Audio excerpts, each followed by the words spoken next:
देख रहे हैं सुदर्शन न्यूज। नमस्कार, आप देख रहे हैं सुदर्शन न्यूज। मैं हूं आपके साथ शिखा राणा। स्वागत है आपका अपना उत्तराखंड में। बुलेटिन की शुरुआत करते हैं बड़ी खबर के साथ। आज भी बिगड़ा रहेगा मौसम, यानी कि प्रदेश भर में भारी बारिश का रेड अलर्ट जारी है। चंपावत, नैनीताल समेत कई जिलों में भारी बारिश की संभावना भी लगातार बनी हुई है। और आपको बता दें कि कई अन्य जिलों में यहाँ पर बादल भी छाए रहेंगे। और ये बड़ी जानकारी आपको बता दें, उत्तराखंड में लगातार बारिश का कहर देखने को मिल रहा है, जिसके कारण जनजीवन पूरी तरीके से यहाँ पर ठप होता हुआ नजर आ रहा है। लोगों को आवागमन में काफी ज्यादा असुविधाओं का, दिक्कतों का सामना करना पड़ रहा है। और आज भी यानी कि उत्तराखंड में मौसम बिगड़ा रहेगा।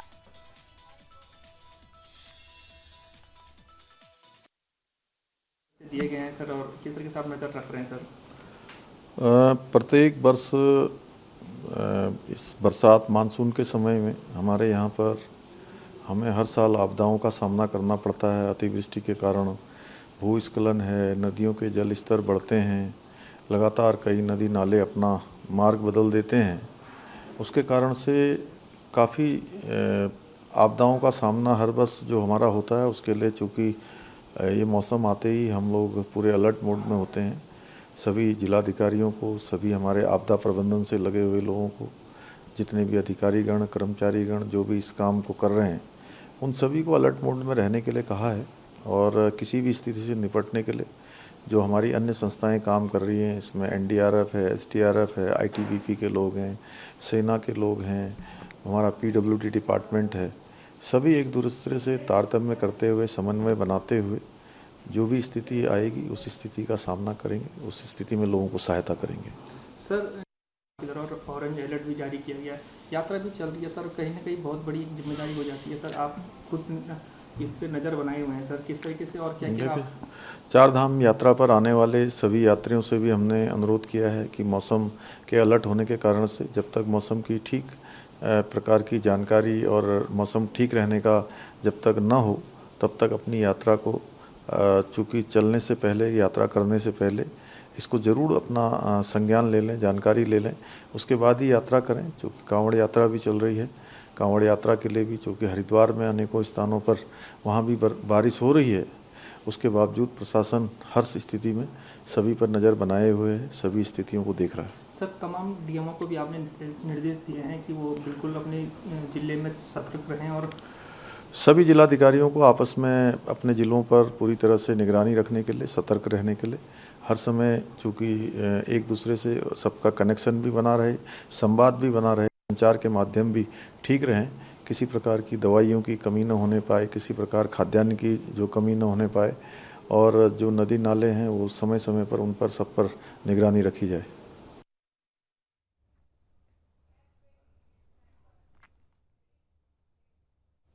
तो रुक करेंगे अगली बड़ी खबर की और। बड़ी खबर उत्तराखंड से, जहां गंगनानी के पास भूस्खलन हुआ है। आपको बता दें, मलबे में दबे 2 टेम्पो ट्रैवलर समेत 2 वाहन, एक महिला की मौत हो गई है, 6 लोग घायल बताए जा रहे हैं। घायलों का अस्पताल में उपचार चल रहा है। तो ये बड़ी जानकारी है। गंगनानी में यहाँ पर बड़ा हादसा हुआ है। आपको जानकारी दे दें कि गंगनानी के पास भूस्खलन हुआ है और भूस्खलन के कारण मलबे में दबे टेम्पो ट्रैवलर समेत 2 वाहन, एक महिला की इस हादसे के दौरान मौत हो चुकी है, तो 6 लोग घायल बताए जा रहे हैं। घायलों का अस्पताल में इलाज चल रहा है, उन्हें भर्ती करा दिया गया है। तो ये बड़ी जानकारी है। इस पूरे हादसे के दौरान एक महिला की मौत हो चुकी है, 6 लोग घायल बताए जा रहे हैं। मलबे में दबे टेम्पो ट्रैवलर समेत 2 वाहन। आपको ये भी जानकारी दे दें कि गंगनानी के पास ये बड़ा हादसा हुआ है। गंगनानी के पास बड़ा भूस्खलन देखने को मिला है, जिसके कारण मलबे में टेम्पो ट्रैवलर और 2 वाहन दब चुके हैं। एक महिला की इस पूरे हादसे के दौरान मौत हो चुकी है, 6 लोग यहाँ पर घायल बताए जा रहे हैं। घायलों को अस्पताल में उपचार के लिए भर्ती करा दिया गया है, उनका इलाज चल रहा है। तो ये बड़ी जानकारी है, गंगनानी से सामने आ रही है।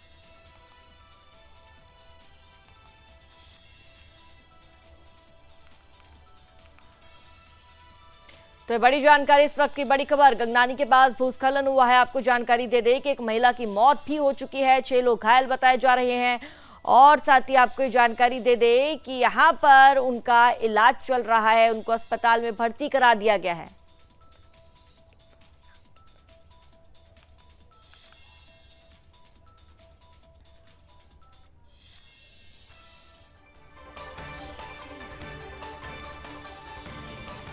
तो यहाँ पर रुक करेंगे अगली बड़ी खबर की और आपको जानकारी दे दें कि उत्तराखंड में मौसम को लेकर सीएम धामी चिंतित यहाँ पर नजर आ रहे हैं और मौसम को लेकर सीएम धामी की चिंता लगातार बढ़ती हुई नजर आ रही है।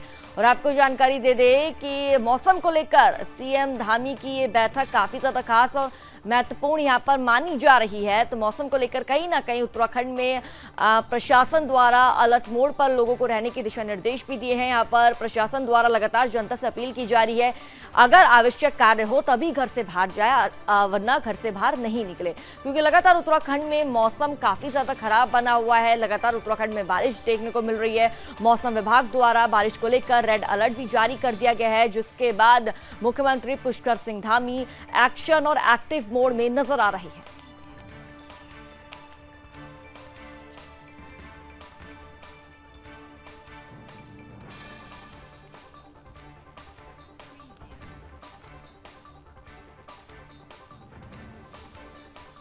तो यहां पर रुक करेंगे अगली खबर की ओर। उत्तराखंड में भारी बारिश के पूर्वानुमान को देखते हुए देहरादून, नैनीताल, अल्मोड़ा के स्कूलों में छुट्टी घोषित की गई है। आपको जानकारी दे दें कि नैनीताल में 13 जुलाई तक स्कूलों में अवकाश घोषित किया गया है, जबकि अल्मोड़ा में 10 से 12 जुलाई तक का अवकाश घोषित किया गया है। देहरादून में फिलहाल सोमवार के लिए छुट्टी घोषित की गई थी। तो वहीं उधम सिंह नगर में 2 दिन और उत्तरकाशी के स्कूलों में 1 दिन का अवकाश घोषित किया गया है। मौसम विभाग में 11 से 12 जुलाई तक भारी से भारी बारिश की चेतावनी भी दी है। और आपको भी जानकारी दे दें कि मौसम विभाग के अनुसार 10 से 13 जुलाई तक प्रदेश के कई जिलों में भारी से भारी बारिश होने की संभावना भी है। तो वहीं देहरादून जिले की जिलाधिकारी सोनिका ने भारी बारिश के पूर्वानुमान को देखते हुए सोमवार को शासकीय, गैर शासकीय स्कूलों, आंगनबाड़ी केंद्रों को बंद रखने के आदेश भी दिए थे। और आपको जानकारी दे दें कि एनडीआरएफ की टीमों को हाई अलर्ट पर रहने के लिए कहा गया है। हिंद के वीर जवान आपदा की इस घड़ी में लोगों की जान बचाने में जुटे हुए हैं। इसके साथ ही अधिकारियों और कर्मचारियों को सख्त यहाँ पर दिशा निर्देश भी दिए जा रहे हैं कि इस अवधि में सभी हाई अलर्ट पर रहेंगे और अपना फोन स्विच ऑफ नहीं करेंगे।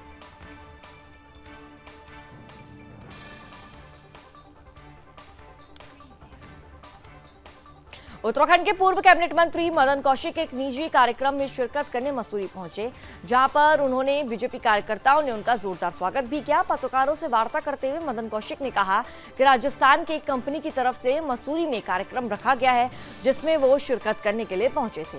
उन्होंने यह भी कहा कि सावन का पहला सोमवार था, जिसमें सभी शिव भक्त यहाँ पर भगवान भोलेनाथ की भक्ति में डूबते हुए नजर आए। साथ ही उन्होंने सावन की शुभकामनाएं भी यहाँ पर जनता को दी है। प्रदेश में मंत्रिमंडल विस्तार को लेकर कहा कि मुख्यमंत्री और केंद्र का फैसला है किसको मंत्रिमंडल में शामिल करते हुए किसको नहीं करना है।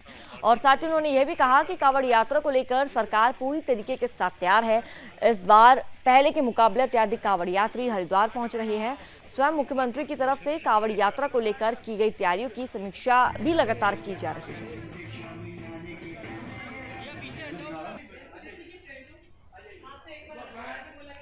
आज ये हमारे एक राजस्थान के मित्र हैं, उन्होंने एक कार्यक्रम यहाँ रखा है, तो इस कार्यक्रम के निमित्त यहाँ मुझे आना हुआ है। तो आजकल सावन है, तो सावन में कांवड़ियों का अलग ही आनंद है, बहुत ज़्यादा। आज पहला सोमवार है, इसके लिए भी सबको बधाई, शुभकामनाएं देता हूँ। और हमारे जो मित्र बाहर से आए हैं आज इस ऐसे मौसम में, सीजन में, तो निश्चित रूप से एक अच्छा छटा यहाँ की देखने को उनको भी मिलेगी। और इस कार्यक्रम के लिए उनको बधाई शुभकामनाएं। तो देखिए, जब भी होगा वो तब मुख्यमंत्री जी या केंद्रीय नेतृत्व तय करके जब भी होगा उसमें उसी रूप में उसको आगे बढ़ाएंगे।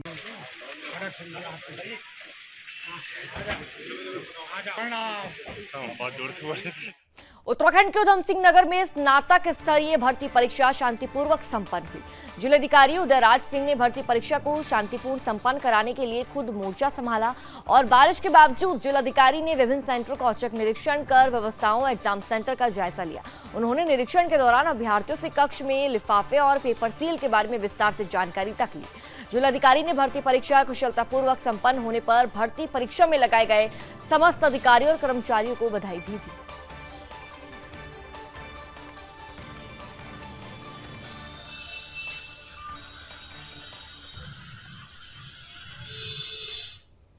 उत्तराखंड में भारी बारिश का कहर लगातार जारी है। भारी बारिश के चलते जनजीवन अस्त व्यस्त हो गया है। जहां एक तरफ भारी बारिश ने तबाही मचा रखी है, तो वहीं दूसरी तरफ बारिश के चलते कई जगह लैंडस्लाइड के मामले भी सामने आ रहे हैं। ऐसे एक मामला चमोली से सामने आया है, जहां चमोली के थराली में भूस्खलन हुआ, जिससे देवसारी जाने वाली सड़क पिछले 2 सप्ताह से यातायात के लिए बंद होने के कारण देवसारी के ग्रामीणों को भारी दिक्कतों का मुश्किलों का सामना करना पड़ रहा है। तस्वीरों में आप देख सकते हैं कि पहाड़ी से भूस्खलन होने सड़क पर मलबा आने से मार्ग बाधित है। भूस्खलन होने के कारण मलबा आने से सड़क बिल्कुल पूरी तरीके से बंद हो चुकी है। लोगों को जान जोखिम में डालकर पैदल ही आवाजाही करनी पड़ रही है और ऐसे में कभी भी कोई बड़ा हादसा हो सकता है, क्योंकि लगातार पहाड़ी से भूस्खलन हो रहा है, पत्थर गिर रहे हैं और ये सड़कें वर्तमान में एनपीसीसी विभाग के पास है, लेकिन विभाग की लापरवाही के चलते 2 सप्ताह से सड़क बंद होने से आवाजाही करने में ग्रामीणों को खासा परेशानियों का सामना करना पड़ रहा है। भूस्खलन होने के चलते यह सड़क मार्ग बाधित हो गया था, लेकिन अभी तक नहीं खुल पाया है, जिसके चलते ग्रामीणों ने प्रशासन से सड़क खुलवाने की अपील भी की है।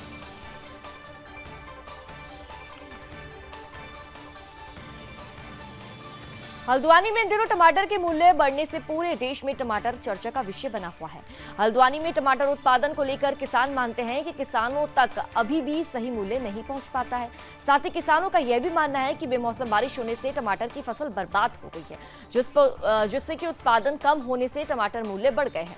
साथ ही अगर टमाटर का मूल्य उपभोक्ता तक महंगा पहुंच भी रहा है, किसान को उसका ज्यादा फायदा नहीं है, क्योंकि बिचौलिए ही अधिक प्रॉफिट ले जाते हैं। साथ ही किसान मानते हैं कि अगर बाजार में सही मूल्य पर टमाटर जा रहा है तो किसान को चाहे कम ही लाभ हो रहा है, पर ये कम लाभ भी किसानों के लिए काफी है।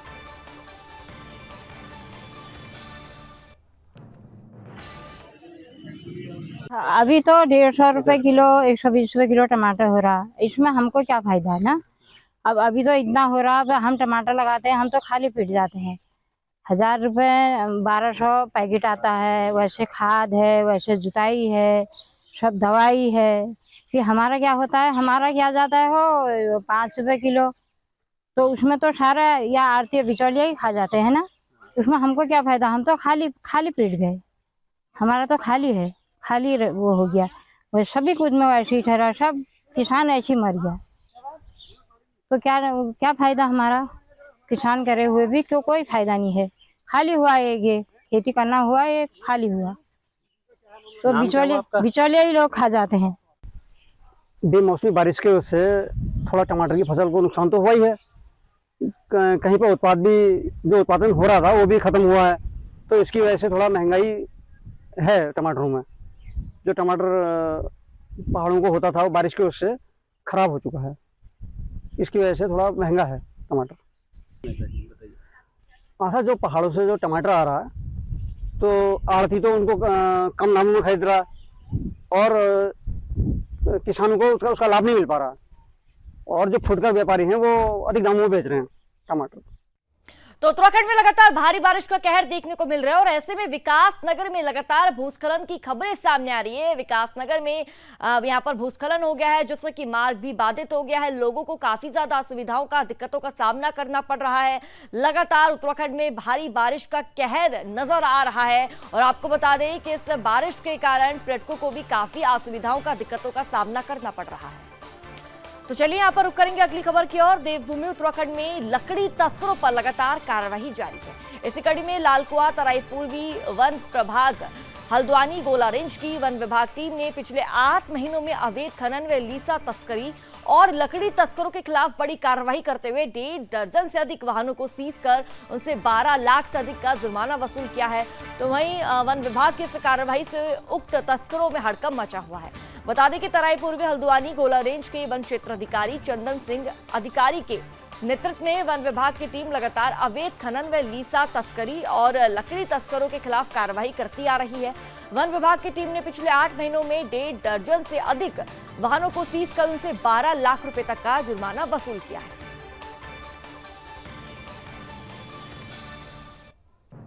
तो चलिए अब रुक करेंगे अगली खबर की ओर। विकास नगर में लगातार भूस्खलन जारी है। देवभूमि में लगातार बारिश का कहर देखने को मिल रहा है। तस्वीरें सुदर्शन न्यूज आपको दिखा रहा है कि किस तरह से यहाँ पर विकास नगर में लगातार भारी बारिश देखने को मिल रही है और ऐसे में आपको जानकारी दे दें कि यहाँ पर मार्ग भी बाधित नजर आ रहा है। तो चलिए यहाँ पर रुक करेंगे अगली बड़ी खबर की ओर। देवभूमि उत्तराखंड में कांवड़ यात्रा चल रही है। बता दें कि एक तरफ कांवड़ यात्रा भी चल रही है तो वहीं दूसरी तरफ चारधाम यात्रा भी लगातार चल रही है। भारी संख्या में कांवड़ यात्री हरिद्वार पहुंच रहे हैं। कांवड़ यात्रा को लेकर देवभूमि में भारी भीड़ नजर आ रही है। हर तरफ सड़कों पर कांवड़ यात्रियों का जनसैलाब देखा जा रहा है, जिससे कई बार सड़कों पर जाम की स्थिति भी उत्पन्न हो जाती है। कांवड़ियों की भीड़ से सड़कों पर वाहनों का लंबा जाम लग जाता है। कांवड़ियों के वाहनों से सड़कें भी व्यस्त नजर आ रही है और ऐसे में वाहनों के ऊपर मस्ती में झूमते नजर आ रहे बाबा के भक्त पूरा यहाँ पर जो देवभूमि है बाबा के जयकारों से गुंजयमान हो रही है। हर तरफ बम बम बोले के जयकारे लगते हुए नजर आ रहे हैं। तो वहीं कांवड़ यात्रा को लेकर प्रशासन की तरफ से तमाम पुख्ता इंतजाम भी कर लिए गए हैं। प्रशासन हर तरफ कांवड़ यात्रियों की सुरक्षा और व्यवस्था के लिए तत्पर नजर आ रहा है।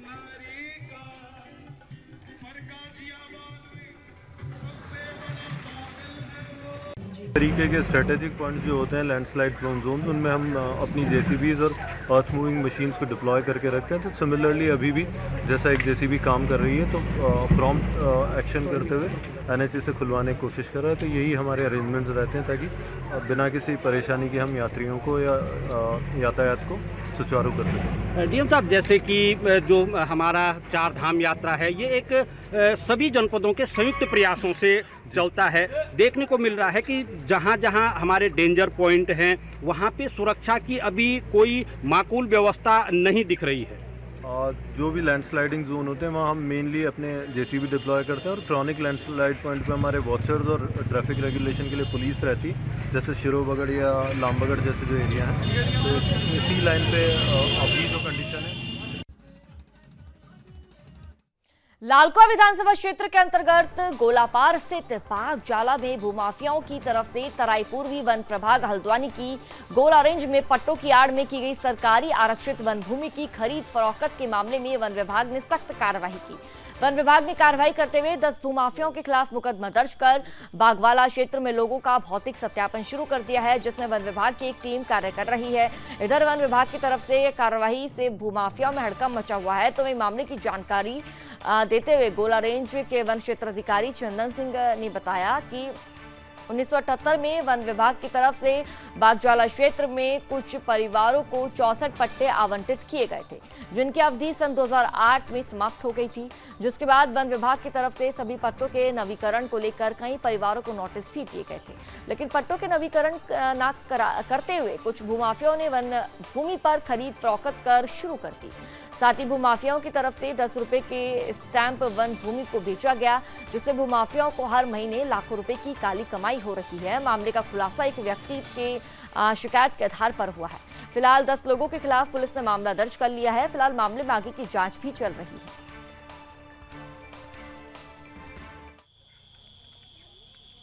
है। ये जो 64 परिवारों को पट्टे दिए गए थे 1978 में, और उनकी जो पट्टों की जो अवधि थी वो 2008 में समाप्त हो चुकी है। उसके बाद इनको रिन्यूअल करने के लिए नोटिस दिया गया, लेकिन वर्तमान में इन लोगों ने किसी ने भी रिन्यूअल नहीं किया गया है। और जो हमको सूचनाएं मिली कि पट्टे की ज़मीनों को अवैध तरीके से स्टाम्प पेपरों में बेचा जा रहा है, ख़रीदा जा रहा है, इसकी हमने तफ्तीश करी और जांच करी। जांच में जो सही तथ्य सामने आए उनके खिलाफ हमने मुकदमा कायम FIR भी दर्ज की और अपने फॉरेस्ट में भी वन अधिनियम के तहत मुकदमा कायम किया गया है। और आगे जो अन्य लोग हैं उनमें हमने एक टीम 7-8 आदमी की उसमें गठित कर रखी है। वो प्रतिदिन उनके हर घर में जाके उनके सदस्य, उनके आधार कार्ड, उनका जो भौतिक सत्यापन किया जा रहा है। और जो लास्ट में अंतिम में हम जब उसकी निष्कर्ष निकालेंगे कि कितने लोग इसमें वैध हैं, जो पट्टे वाले हैं, जिनको पट्टा भले उनका निरस्त हो चुका है, नहीं उन्होंने रिन्यूअल किया, लेकिन वो कितने हैं और अवैध तरीके से बिना पट्टे के वो कितने रह रहे हैं, इनको छांटा जाएगा और अंतिम निर्णय लिया जाएगा। उसके लिए हम अपने जो हमारी रिपोर्टें हैं हम उच्च अधिकारियों को प्रेषित करेंगे। उसके बाद जो भी निर्णय होगा मान्य होगा। दिया जाएगा कि भाई सरकारी ज़मीन को न तो कोई खरीद सकता है, नहीं कोई बेच सकता है। दोनों, अब खरीदने वाला भी और बेचने वाला दोनों अपराधी हैं। तो दोनों को हम चेतावनी दे रहे हैं कि जो पट्टे वाले हैं उनसे भी हम कह रहे हैं कि भाई बुनियादी भी करा रहे हैं, नोटिस भी चिपका रहे हैं, अब इस खरीद फरोख्त नहीं करेंगे। और जो करते हुए अभी हमको सत्यापन में प्राप्त होते हैं, हम और इसमें इनकी संख्या बढ़ने की पूरी संभावना है अपराधियों की। तो उसमें हम ये नहीं सोचेंगे कि ये कौन है क्या नहीं है। अपराधी है तो सामने आते हैं तथ्य तो कार्रवाई होगी। जिलाधिकारी डॉक्टर आशीष चौहान पौड़ी के यमकेश्वर विधानसभा के नीलखंड मेला क्षेत्र पहुंचे, जहां जिलाधिकारी ने देवभूमि में भारी बारिश से भूस्खलन से बाधित मार्गों का निरीक्षण किया। इस दौरान जिलाधिकारी ने सभी व्यवस्थाओं का जायजा लिया। यमकेश्वर विधानसभा के नीलकंठ मेला क्षेत्र से व्यवस्थाओं का जायजा लेने के बाद मुख्यालय पौड़ी वापस लौटते समय ऑल वेदर रोड में ऋषिकेश देवप्रयाग के बीच NH58 पर चट्टान के टूटने से सड़क पर आए मलबे से सड़क जाम होने के चलते डीएम डॉक्टर आशीष चौहान रास्ते में ही फंस गए। इस दौरान उन्होंने अन्य राहगीरों के साथ सड़क पर पड़े मलबे को हटाए जाने का इंतजार किया और जिलाधिकारी के साथ साथ इस दौरान अवरुद्ध मार्ग में एम्बुलेंस भी मार्ग खुलने तक फंसी रही। इस मौके पर डॉक्टर आशीष चौहान ने जानकारी दी कि संभावित लैंडस्लाइड जोन को देखते हुए NH विभाग की तरफ से जेसीबी तैनात किए रहते हैं, जिसकी मदद से जल्द अवरुद्ध मार्गों को खुलवा दिया जाता है। और ये भी उन्होंने बताया कि सिरोपगढ़ और लामबड़गढ़ जैसे इलाके जिनमें लैंडस्लाइड की ज्यादा संभावना रहती है, वहां पर जेसीबी मशीनों के साथ साथ पुलिस और प्रशासन की तरफ से निगरानी व्यवस्था लगातार रहती है।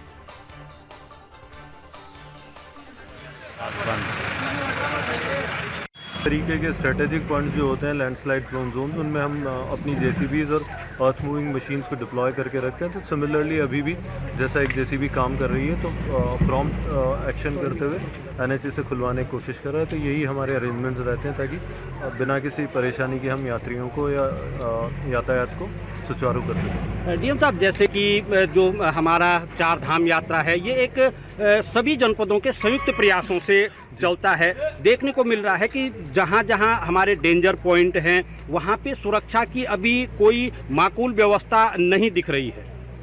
जो भी लैंडस्लाइडिंग जोन होते हैं वहाँ हम मेनली अपने जेसीबी डिप्लॉय करते हैं और क्रॉनिक लैंडस्लाइड पॉइंट पे हमारे वॉचर्स और ट्रैफिक रेगुलेशन के लिए पुलिस रहती, जैसे शिरोबगढ़ या लामबगढ़ जैसे जो एरिया हैं। तो इसी लाइन पे अभी जो कंडीशन है।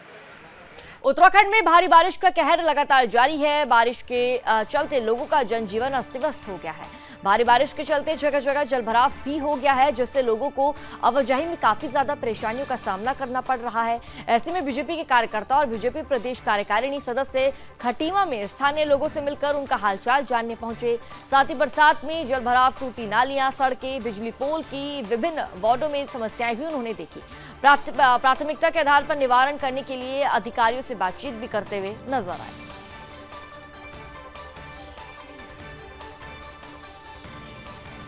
रुक करेंगे अगली खबर की ओर। किच्चा पुलिस को बड़ी कामयाबी हाथ लगी है। पुलिस ने रुद्रपुर और किच्चा से चुराई गई 2 मोटरसाइकिल सहित लूटे गए 2 मोबाइल बरामद कर लिए हैं। टीम ने सूचना के आधार पर कार्रवाई करते हुए 2 बाइक पर सवार 4 आरोपियों को काली मंदिर के निकट पकड़ लिया। पुलिस ने आरोपियों के कब्जे से चोरी की 2 मोटरसाइकिल और 2 मोबाइल फोन बरामद कर लिए हैं।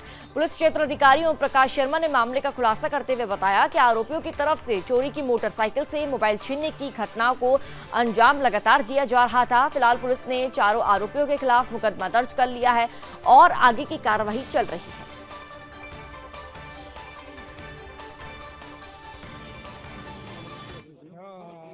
देखिए, बादी दानिश ने 7/7/2023 को एक मुकदमा पंजीकृत करवाया था कि उसकी मोटरसाइकिल चोरी हो गई है। इस सूचना पे मुकदमा पंजीकृत किया गया और इसके लिए एक टीम गठित की गई, जिसके द्वारा बताया गया और काफ़ी पता राशि सुरक्षा की तो पता चला कि इस मोटरसाइकिल से काफ़ी झपट्टा मार मोबाइल भी छीने गए हैं। और जब मोटरसाइकिल की वरिष्ठ उप निरीक्षक किच्छा के द्वारा टीम गठित की गई तो उसमें मोटरसाइकिल बरामद की गई, जिसमें ट्रक का नंबर लिखा गया था। उसने बताया कि ये मोटरसाइकिल मैंने यहाँ किच्छा से चोरी की गई है और सख्ती से पूछताछ की गई। 2 व्यक्तियों को गिरफ्तार किया गया, जिनसे एक मोटरसाइकिल बरामद की गई जो रुद्रपुर की चोरी से संबंधित है और एक झपट्टामारी मोबाइल बरामद किया गया, जिनके कब्जे से 2 मोबाइल और 2 मोटरसाइकिल चोरी की बरामद हुई। विवेचना जारी है और सख्त कार्रवाई की जाएगी। उधम सिंह नगर जिले की किच्छा कोतवाली पुलिस को बड़ी कामयाबी हाथ लगी है। कोतवाली पुलिस की टीम ने चोरी की 2 मोटरसाइकिल और झपटमार किए गए 2 मोबाइल के साथ 4 आरोपियों को गिरफ्तार कर लिया। फिलहाल पुलिस ने पकड़े गए चारों आरोपियों के खिलाफ संबंधित धाराओं में मुकदमा दर्ज करते हुए मामले की जांच शुरू कर दी है। अपने सहयोगी यशवंत के साथ राजू सहगल, सुदर्शन न्यूज, किच्चा।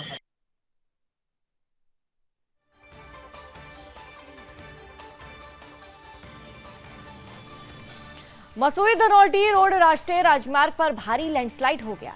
सड़क पर भारी मात्रा में आया मलबा और पत्थर आ गए हैं, जिससे मार्ग के दोनों ओर वाहनों की लंबी कतार लग गई है। लैंडस्लाइड की सूचना पर पुलिस और राष्ट्रीय राजमार्ग के अधिकारी मौके पर पहुंचे और जेसीबी की मदद से मार्ग पर आए पत्थर और मलबे को हटाकर मार्ग को यातायात के लिए सुचारू किया गया। मार्ग पर आए पत्थर और मलबे के कारण सड़क के दोनों ओर वाहनों की लंबी कतार लगी हुई है, जिससे लोगों को भारी परेशानियों का दिक्कतों का सामना करना पड़ रहा है। स्थानीय निवासी ने बताया कि वे धनौल्टी से मसूरी वापस आ रहे थे कि भारी भूस्खलन होने से पत्थर और मलबा आने से रास्ता बंद हो गया, जिससे उनको भारी परेशानियों का सामना करना पड़ा। और आपको जानकारी दे दें कि स्थानीय प्रशासन, पुलिस और राष्ट्रीय राजमार्ग के अधिकारी जेसीबी के माध्यम से मुख्य मार्ग पर आए मलबे को हटाकर मार्ग को सुचारू करने में जुटे हुए थे।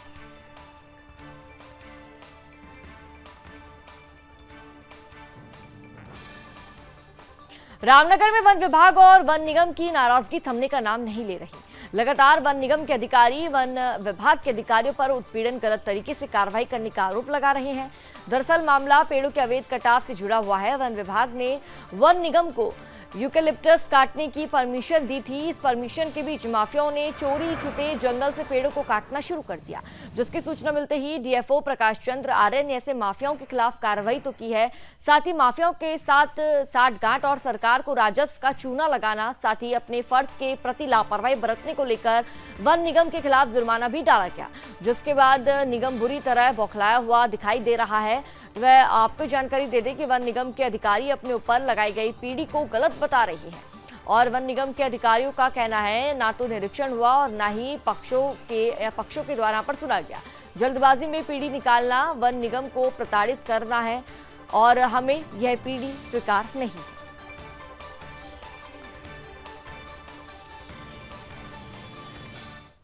निगम में किसी प्रकार की पीढ़ी आरोपित की जाती है तो उसमें संयुक्त निरीक्षण होता है। निरीक्षण में दोनों पक्षों को सुना जाता है और उस पर आख्या होती है कि भाई ये वास्तव में ऐसा गलत हुआ है तो इसकी पीटी डिमांड होनी चाहिए अथवा नहीं होनी चाहिए, दोनों पक्षों की सहमति होनी चाहिए। लेकिन जो भी पीढ़ी दी गई है वो किसी भी हमारे पक्ष के द्वारा ना स्वीकार है ना किसी प्रकार से साइंड है। तो इस तरीके से आनन फानन में पीढ़ी निकाल देना और वन निगम को प्रताड़ित करना और इस तरीके से ये एक अच्छी प्रथा नहीं है।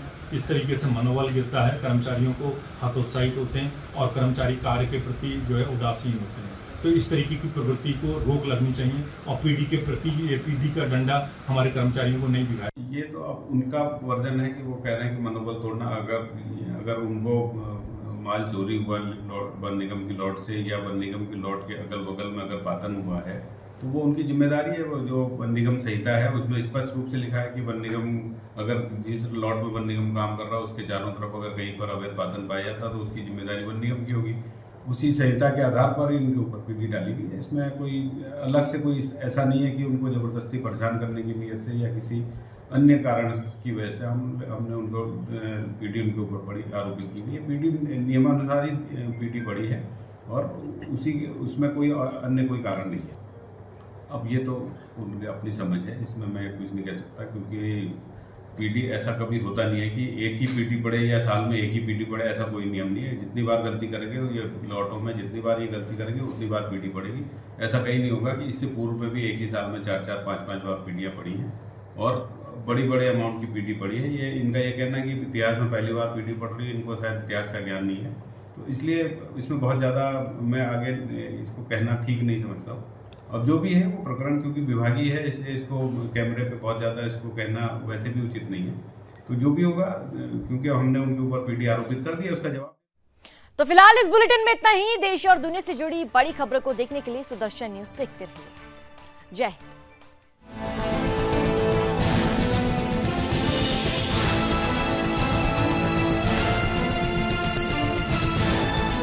आप देख रहे हैं सुदर्शन न्यूज।